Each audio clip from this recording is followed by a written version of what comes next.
There are two types of parallelism, so which are data parallelism and task parallelism. For data parallelism, the original data will be divided into numbers of computation tasks and assign each computation task into each core. However, all the cores who run this computation task have exactly the same instructions. On the other hand, for the task parallelism, the original task will be chopped into numbers of subtasks, then assign those subtasks into different cores, and each subtask may run totally different instructions, but those subtasks may work on the same data. That is the major difference between data parallelism and task parallelism. So nowadays, as the thread number grows, the computer hardware is also developed to better support the multi-threading. So in current computer, we may have multiple CPUs, and in each CPU, we have multiple cores.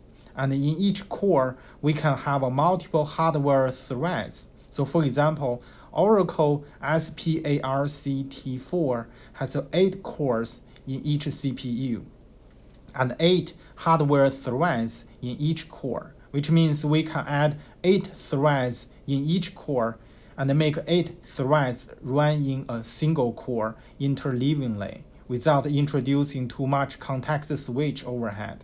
So remember that when the single core executes a task, if another task wants to be executed into the core, the current task needs to be switched into the main memory, then run the other task. However, since there are 8 hardware threads in one core, so multiple tasks can be stay in the core simultaneously without switching out of the core. Therefore, the context switch overhead can be much more reduced compared to single thread core. So far, since we have talked about the benefits and the challenges of multi-core programming, some students may ask, okay, Dr. Wang, so how can I know whether it is worth to devote my effort to implement the multi-core version of an application or not? Because I don't want to waste my time and the energy for tiny gain or even nothing. So even though it is hard to precisely calculate the performance gain for using multi-core programming, so there are some rule of thumb generic law which can provide you some feeling about the benefit. So one example is AmdahlsLaw, which can help you identify performance gains from adding additional cores to an application that has both serial and parallel components. For a serial component, it can only be executed within one core, no matter how many cores you have in your computer. On the other hand, the parallel component can be put into multiple cores to execute in parallel. So I can give you a quick example about the serial component and the parallel component.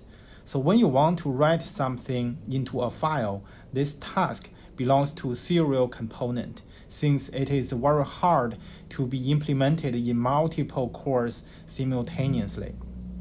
On the other hand, so when you want to do some loop or matrix calculation, so this kind of a task can be implemented with multiple core in parallel. So for example, your application both have serial and parallel components, and you roughly know the portion of each component. Then if you use S to denote the serial portion and use N to denote the numbers of processing cores, then based on the equation on the right side of this slide, so you can calculate the upper bound of the performance gain, or we call it speed up.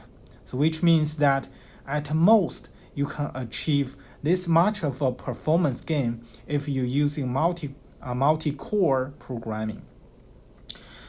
The denominator on the right side of this equation is include 2 parts. The first part is a serial portion. For the second part, so we use a 1 to subtract the serial portion, then we can get the parallel portion. Then we divide the number of processing cores, then you will get how much portion will be executed in each core for the parallel portion.